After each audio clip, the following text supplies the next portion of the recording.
Hey everyone, I want to do a quick video here today about designing for additive manufacturing, specifically filament printing.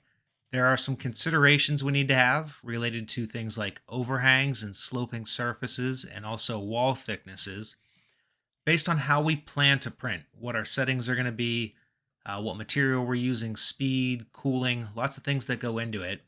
But this is specifically for filament because when we're printing with either resin or like an HP print, it's going to cure things a full layer all at the same time. So with filament, because we're laying it down in strands, we have to prepare things differently. And then resin and powder, like HP, are different between themselves even because resin still needs supports, whereas powder printing is self-supported. So you have a lot of options on what you can do with powder printing that you can't really do with other types. So that's one of the really nice things about it. But being that filament's the most accessible and kind of works for a wide range of what we're trying to do, we're going to learn how to design for filament printing today.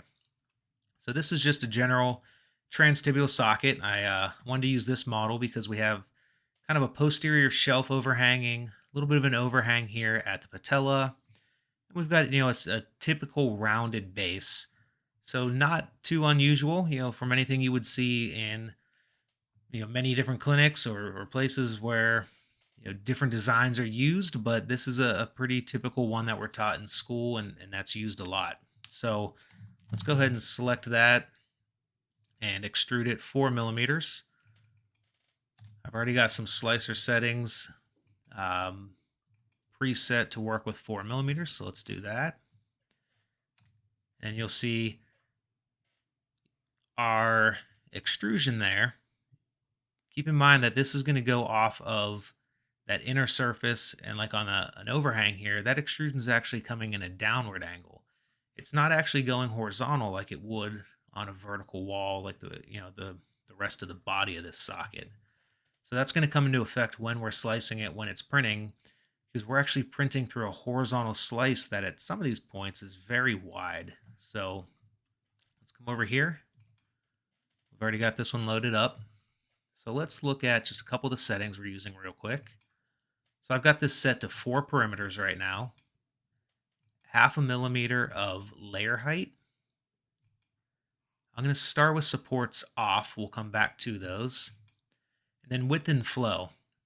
So I've got this at 1.34, intending for this thing to print with basically 3 perimeters at 1 1/3 millimeters each to get us to that 4 millimeter socket. If you click help and details here, you can see the difference between width and spacing.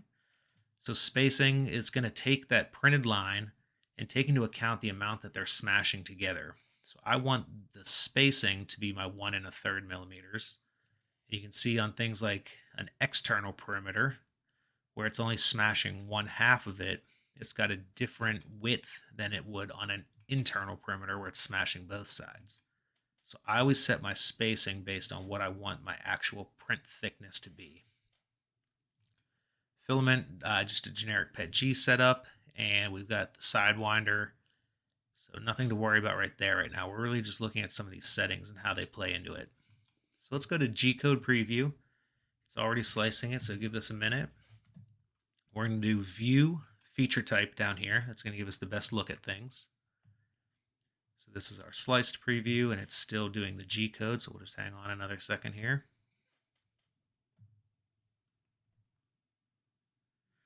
All right, so what we can see, let's take a quick look at what we have. So orange external perimeters, this kind of white silver color is our gap fill.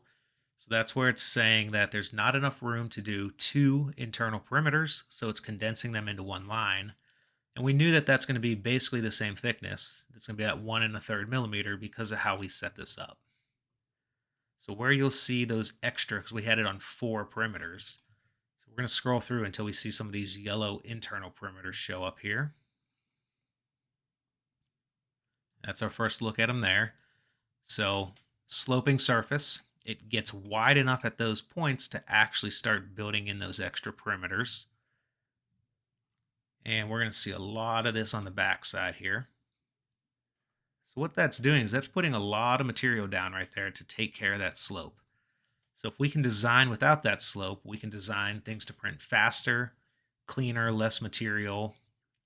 And the ideal would be that this thing's just basically an inner and an outer, so two orange perimeters with a gap fill in between, kind of like this, but all the way up. And the nice thing about gap fill, based on our settings, that can be really thin or it can be wider. That's going to be a variable line. So if you're designing it like this, using a 1 millimeter nozzle with 1.34 millimeter line width, this internal line is going to basically fill in until it reaches this point where you can actually fit in these other perimeters. So my goal when I design is to not have any of that stuff show up. I want it to be as consistent and clean as possible. So you may have noticed also, we've got these blue spaces showing up. If we look, that is overhanging perimeters. So let's look at it from this side. What those are is those are going to be unsupported areas where as we print, those lines are laying down and they're not really going to be well connected to the ones below them. So really good chance those are going to start to kind of just droop and hang down there, and you're going to get a pretty sloppy print anywhere you see that. So on our overhangs there, but especially down at the bottom. So what we would need to do is turn on supports to take care of that. Let's scroll down through real quick, see what else is happening down here. All right, so as we get into this area where we've got these sloping walls, you can see we've got our full internal and external perimeters plus some gap fills. Really big gap fill through there. So you could change your ratio down and you might not get that. You might actually get those other perimeters to fill in depending on what your settings are. And you can see through here, we've got 3 perimeters going. And that would be, so our 4 setting would actually be like 8 total. It'd be like 3 inside or 4 inside, 4 outside, which is like down here. So 1, 2, 3, 4, 1, 2, 3, 4, and we still have some gap fill. So we've got a lot going on there.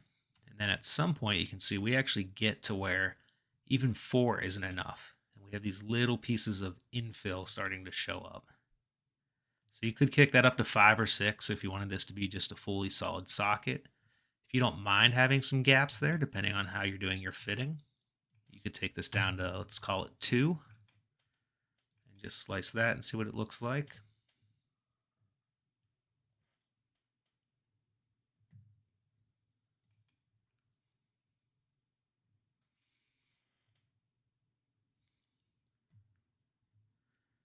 And you can see we're going to have more of that infill showing up now.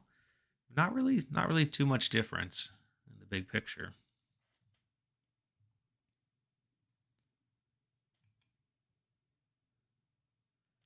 So let's now look at specifically this bottom part with these overhangs. So if we print like this, it's really only grabbing the very bottom of that curve to say that that's the flat spot. So there's not really a whole lot of support sticking to the build plate down here.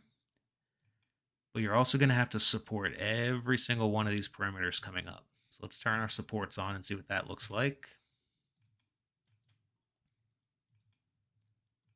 And slice that.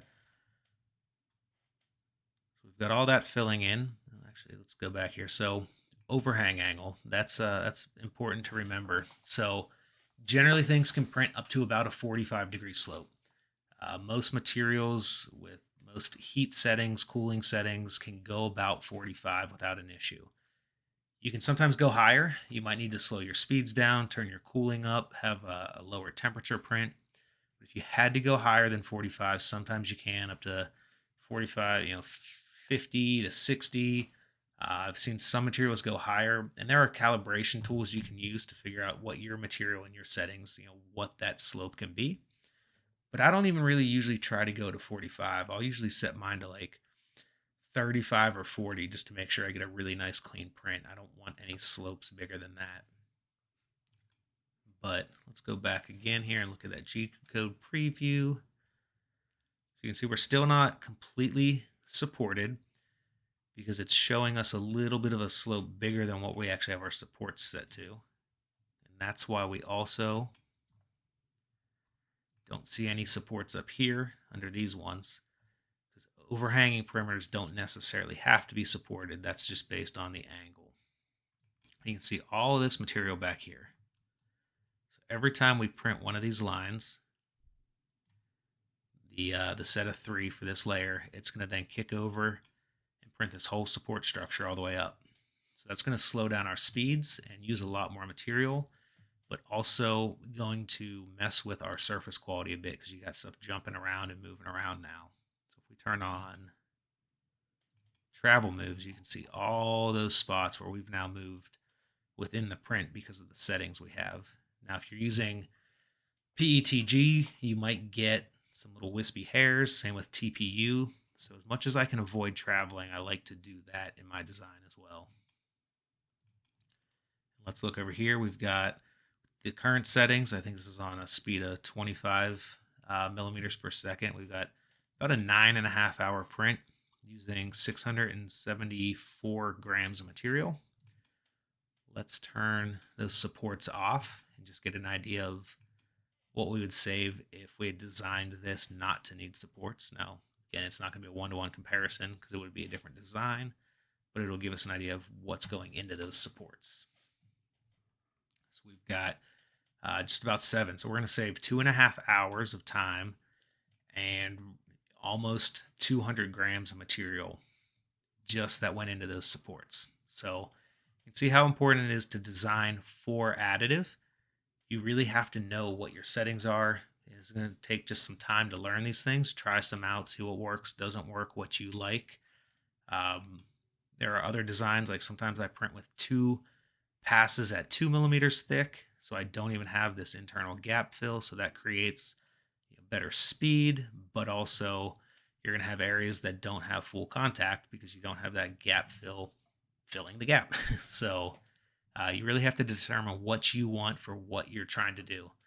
But we'll get into a design here in just a couple days. I'm going to show you how I handle the distal ends so that I don't have to build supports in here. And I also get a much bigger, flatter spot to work with. That's going to give me better adhesion and stability as that whole thing prints. So I'll be checking back in a couple days, and we're going to be getting into actually designing and printing soon. We're going to start with a BK transtibial suction test socket. So we'll see you in a few. Take care.